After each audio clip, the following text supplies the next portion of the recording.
No microphone, we're going to have to yell. So we have a good crowd today. While introducing Lori Shea, we're so happy to have her with us today. Lori has been with Edward Jones a good 14 plus years, and she helps individuals and families with their financial and legacy goals, and does a very good job, I can tell you. She lives and works in Scituate with her husband of 28 years, and she has 2 adult daughters, Emily and Amanda, and an Australian Shepherd, Orion. So here's Lori. Keeps us busy. Hi, everybody. Thanks for coming. Already from talking with a couple of you, I think there's some experience with some scammers here in the, any raise of hands of who's. So my goal today is really to arm you with maybe more information than you already know, but at least reinforce the things to look for, the things that are coming your way, our way. Scamming is on the rise.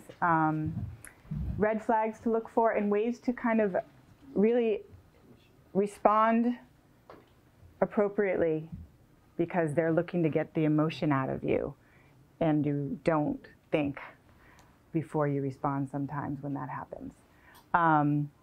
So like Patty said, I've been with Edward Jones in Scituate for 14 years. I have a friend and colleague right here in Cohasset, Justin Murphy, who is in the Brass Kettle building, also Edward Jones, and former colleague and also friend John Flanagan used to be right in downtown Cohasset. I'm sure many of you know him.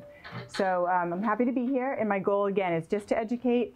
Usually when I'm talking, it's about planning and finance. This is about really scamming, and it's more emotional in my opinion. So my goal is to just go over kind of scenarios, ideas, conversation. So please feel free to share. There'll be time at the end for question and answers, but always I'm very interested to hear, because I think that hearing from each other also will be a learning experience for all of us.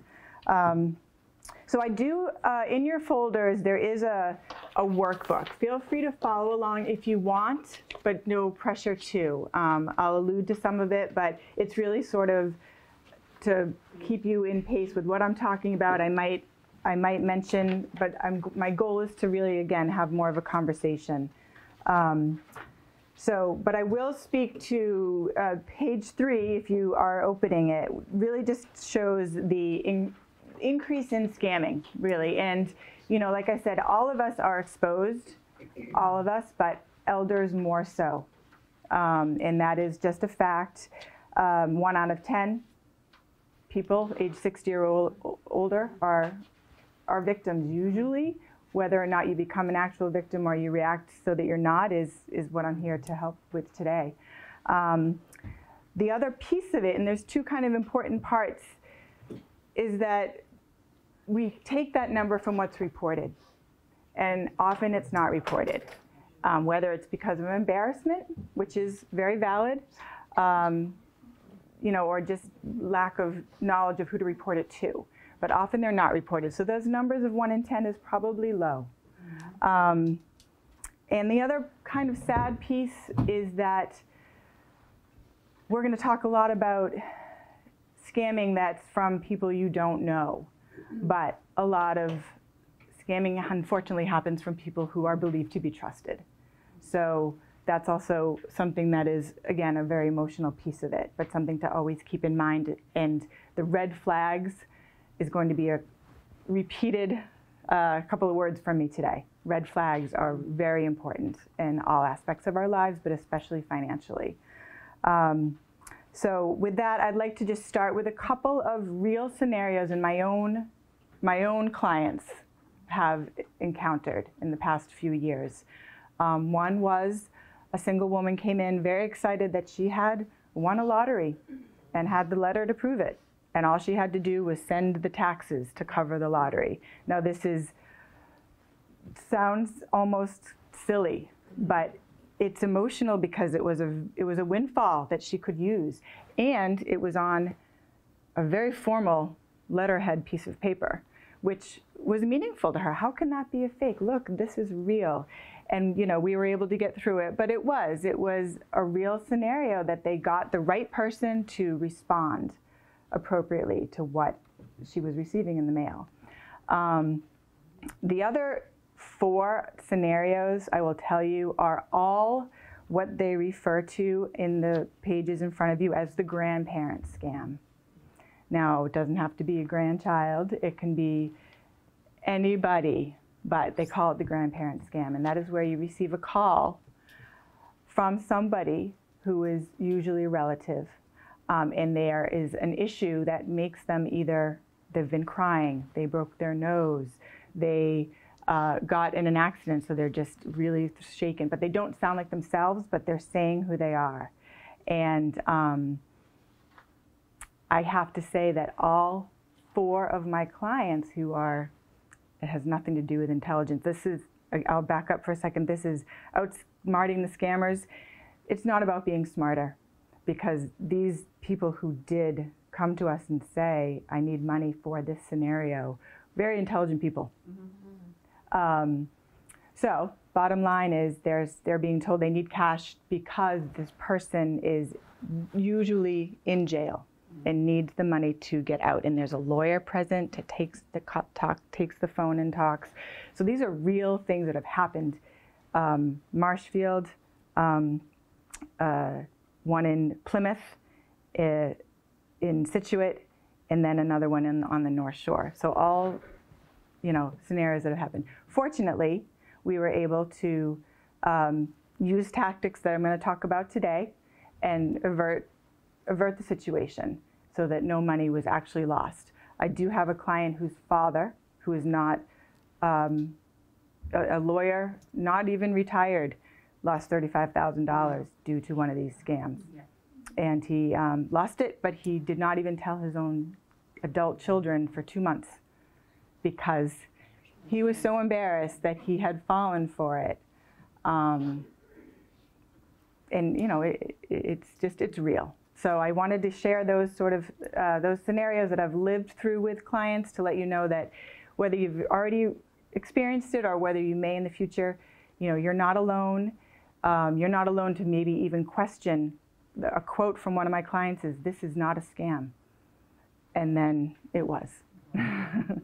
So with that said, I just wanted to share. Feel free to share as well. But so the instances are on the rise. And so many different opportunities exist now with artificial intelligence and the internet and so many different ways that your information can be accessed, that all you can do is protect yourself the best you know how, react appropriately, but also know where to report an instance should it happen. So all these resources are in front of you, but does anyone have any questions before I kind of start in on the workbook? Okay. So the first scenario that I will talk about, and I'll make this brief, each scenario, because I really feel like I want to talk about the red flags, is the long distance romance scam. So I know it's silly, and it's not. This is again not just for elders. Again, Patty mentioned I have 2 adult daughters. They're in their mid-20s. I am the dating and the online. It's creepy to me, but it's their generation, and it's all flows. So we're all at risk in different ways. But this particular scam speaks to potentially someone who might newly be alone and is looking for just companionship, and whether it's male or female, there's certain flags to look for if you are or someone who might be in a scenario like this, where and again it's very stereotypical, but for a gentleman it might be a younger woman trying to access an inheritance and looking for help in that regard from, and with a woman, it might be a gentleman who works on an oil rig. There's a lot, and needs help repairing the rig so that he can get off and get home. Or a military, which is, just awful, where they need assistance, they develop a relationship, then all of a sudden they need assistance and no one else can help them. And it's an emotional request because you've got a relationship that you think is real where this person has been doing it for so long just to get to this point of asking you for money. And usually, if the request is denied, the relationship ends. So, you know, again, that's just one that exists. I feel like it's important to talk about the ones that we really feel are reported, and that is a real one. Then we also have collections fraud. Okay, so this is you owe on a utility. You owe the IRS. You have money that, you know, you're being contacted, being told that you owe money that you really don't, you know, if you know you haven't paid your taxes for 10 years and you know, you're not going to get a call from the IRS, first of all. You're going to get a letter, right? So a call from someone that doesn't seem right, you know, again, red flag. If you don't feel like you are in arrears on bills and someone is telling you are because of a bookkeeping error, you know, this is a red flag. So we want to always not engage with the caller and call your either utility company or get in touch with the IRS if you really feel like, but again, they would be sending you a letter. But getting in touch with the people who they say owe you money, because they're going to either offer to take care of it right away with a credit card or a bank account or a gift card that you may purchase and then give, thinking that that's safe, purchase a gift card and then just give us the information from it. All this information they are gathering as part of a scam. So if there's a question a few people have talked to me already today saying, you know, you get calls and the caller ID may seem appropriate. That is, it can't, yeah. I mean, you know, does everyone here still have a landline or, so those are, you know, fine. There's no, it's not a right or a wrong, but that is a higher instance of scam. And also you may have, I know when I had mine, there would be a call coming in from my own number. Now that's a red flag. So, you know, again, we'll go over things in these red flags in a little more detail at the end, but my goal is to give you examples of scenarios that we're talking about today. So the collections fraud, again, if you don't believe, if you've kept your books and kept your bills paid and you're getting a call, you're most likely right. So, and the next one is the lottery that I mentioned earlier, and that was a really prime example. Now, what I learned from doing this research, because the only real example and experience I've had with the lottery fraud is the woman I mentioned who came in with the letter. But apparently also there's the calling that can happen saying that you've won, specifically the Publishers Clearinghouse. Okay? Yes. So in the back of the very back of your right-hand side, actually, of your folder, there is a resource list. And on it is Publishers Clearinghouse number, because it's so prominent that they say, you know what? Call us, and they will tell you. And they also, their winners are available to view from the public. So if you're being told you won by somebody, you hang up and you call Publishers, because I hope you have, but probably you haven't. Yeah, so the lottery, there's a few different ways that they try to get you. When this happens, just like the woman I mentioned with the letter, if they're ever asking you to either pay taxes ahead of time, or if it's foreign, that is illegal. There are no foreign sweepstakes that you can enter or win in the United States. So, and that's another example of potentially asking you to buy gift cards to pay. Gift cards, don't buy gift cards for anybody unless you're giving them to somebody that you want to. So the lottery is another one. Now, the next scenario is imposter scam. Now, this is where, and I'm going to use Edward Jones as an example, not because I'm promoting Edward Jones, but because I know we have this as a resource, is that if I've had clients call me and say, I got a call from you. Now, the only time Edward Jones, besides me, in my office is calling anybody, any client, is when we used to do phone surveys to ask about our service. We no longer do them. They're all email. So there's no reason that anybody is going to get a call from my company unless it's my office.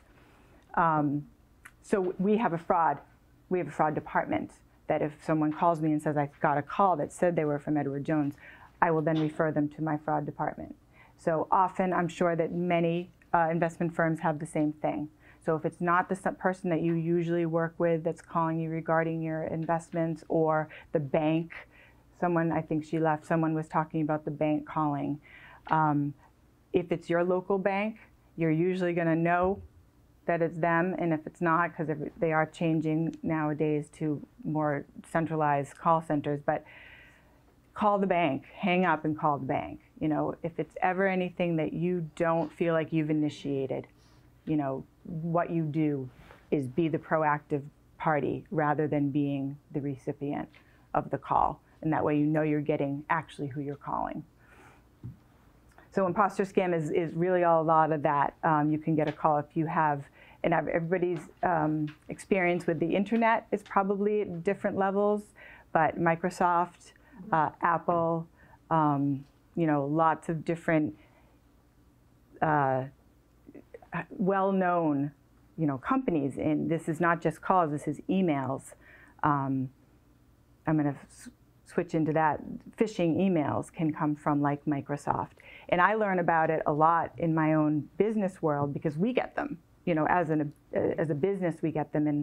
And I've been very, very carefully trained on how to see what the senders, it may say Apple, but it doesn't have quite the right L, or something looks off, and that is usually a phishing email, that if there's something to click on it, they're then using that to capture your information from your computer.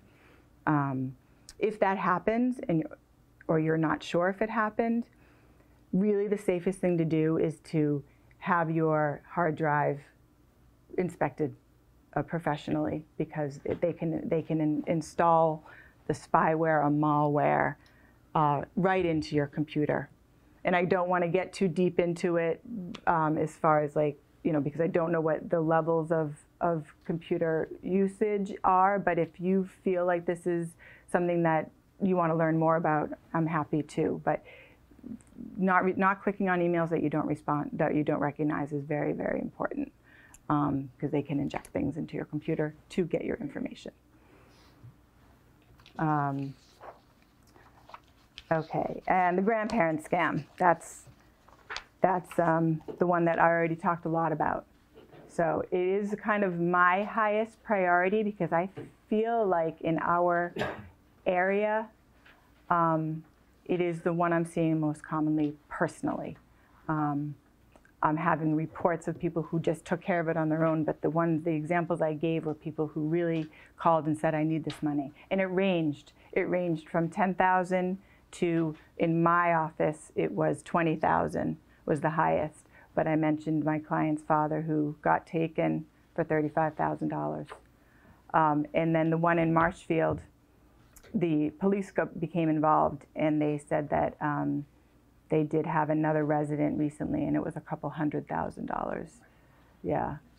So, I mean, the things you'll do for your loved ones, right? So, when the most recent one, it was a client who said his nephew needed help, and he had been in an accident, and the lawyer was there, and he needed the money to get him out of jail. He called my office. My administrator said, you know, have you talked to your nephew without the lawyer on the phone? And this is the person who said, this is not a scam. And he said no. And she said, I will confirm the money's available, but while I do that, please call your nephew. And he called back within 10 minutes and said, I guess it was a scam. And like, I get chills because it's so maddening, but it's so real. So, and the other thing I'll add to this is that I've, again, been in this business for a bit now, and I've yet to have a scenario where you really need money that fast for anything. Now, this was immediate wire. That's a huge red flag. Yes? So when you get a call like that, what would your response be? Well, a number, so and actually that's a very, in these scenarios, there are a number of ways to respond. A lot of it may depend on your goals. So hanging up and calling your nephew, grandson, whoever, and confirming that they are okay is probably the best scenario I can think of. The other option is, can I have your number to call back? And usually they'll hang up on you. If you start to ask the questions they don't want to answer, they will usually just be the ones to hang up. It's very rare, unfortunately, that you get to the bottom of who it really is. And that is what the police told me with this Marshfield one, because they use what they call burner phones. The numbers aren't valid. It's very hard. I had one that said he was so angry, and he said, I wish I went through with it and then met him with the money. Don't do that. But hopefully, as we educate ourselves more and more as a community in general, that they will be less and less, because people will understand how to react to them. And maybe the scammers will get more desperate and be more careless and be able to be caught. But it's a tough situation, so the best thing we can try to do is protect ourselves. Okay, so let's go through. I mentioned red flags, right? Have I mentioned that yet? Okay, so red flags. Identity verification, right? So if someone's calling you, again, we're all back to you're getting contacted. You're getting contacted by somebody. So verifying who they are is hugely important. And the best way to do that is to call back. If it's someone calling from your bank, from your credit card, from your financial office, can I call you back? And that is the best way to verify that you're speaking to the right person. Most likely they're going to tell you that they hadn't called you. Because if you're having the red flag, then that's a good reason. The other thing with identity verification is, again, this has been mentioned already with somebody today, is you may get a call that says, hi, is this Nancy? And if you say yes, they could be recording your voice to use that yes for other scenarios that require voice verification. So if somebody does do that, if you get that call, or who is this, something besides yes, if you're, or hang up. Never say yes. It's a little bit of a individual decision on it, but most likely you just don't want to say yes unless you know who it is for sure. So I lost my train of thought, I'm sorry. Gets me all riled up. But yeah, so I think that's clear. The AI, the artificial intelligence piece of scamming is becoming such that that's not even really being exposed a lot yet, because it's just running rampant, and it's increasing, and it's in their abilities. So voice recognition is part of that. So the next red flag, immediacy of request, we've covered that.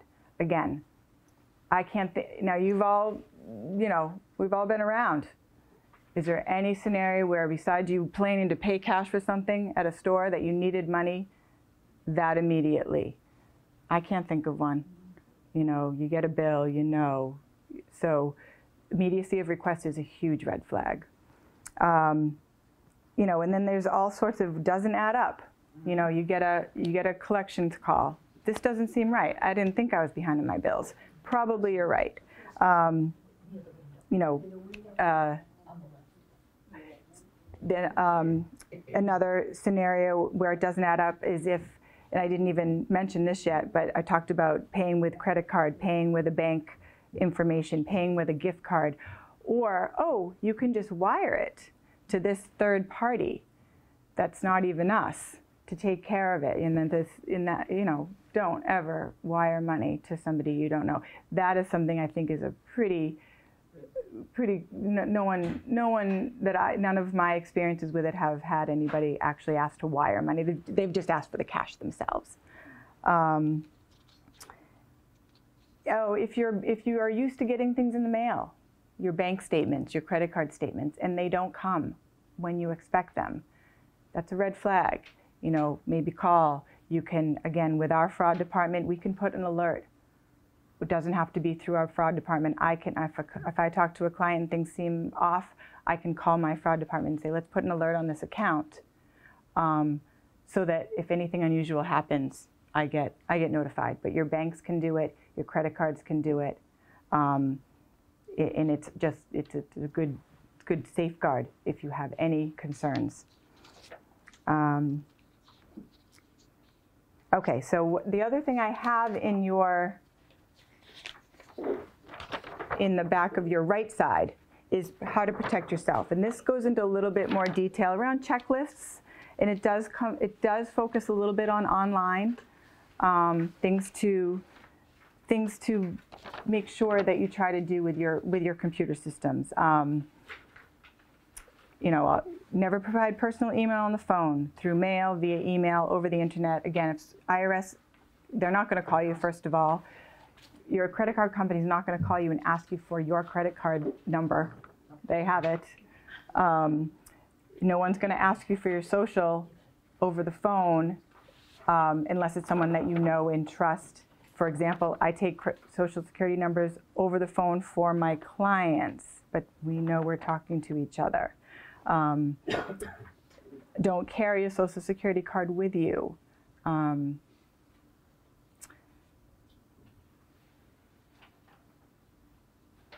Oh, confidential documents. Either safe deposit box or a safe at home is a really good idea. Not only because in case of a fire or destruction, but it keeps them safe from being stolen and your identity being stolen. And then the online part, you know, antivirus software. It's important. Usually computers come with it now. Don't use, this is a hard one for me too, don't use remember this device. It's not a good idea.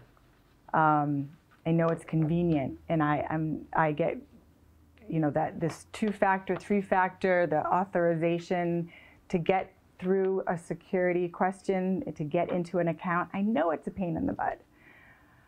But I try to remind myself, even when I'm experiencing frustration with it, that it is for my protection. So most, even, you know, our own, we're adding it regularly, more different layers. And I do get calls. Why do I have to do this time? And it's just because it's all about your security. So I'd say go with the most security you can in the offerings that you have with your online access if you have it.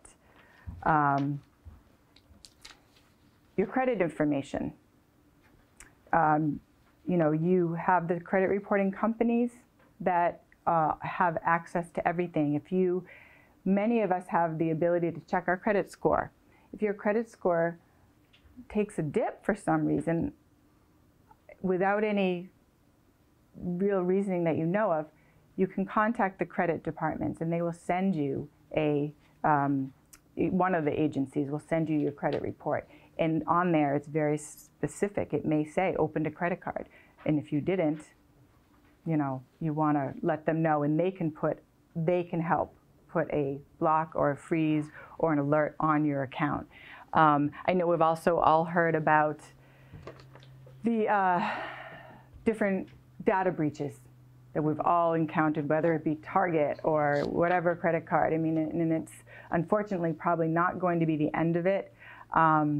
If they offer you free protection, which many of them do, I usually recommend taking it because it can't hurt, and it's legit. It's legitimate when it's coming from the right source. So those are good safeguards to protect your credit. And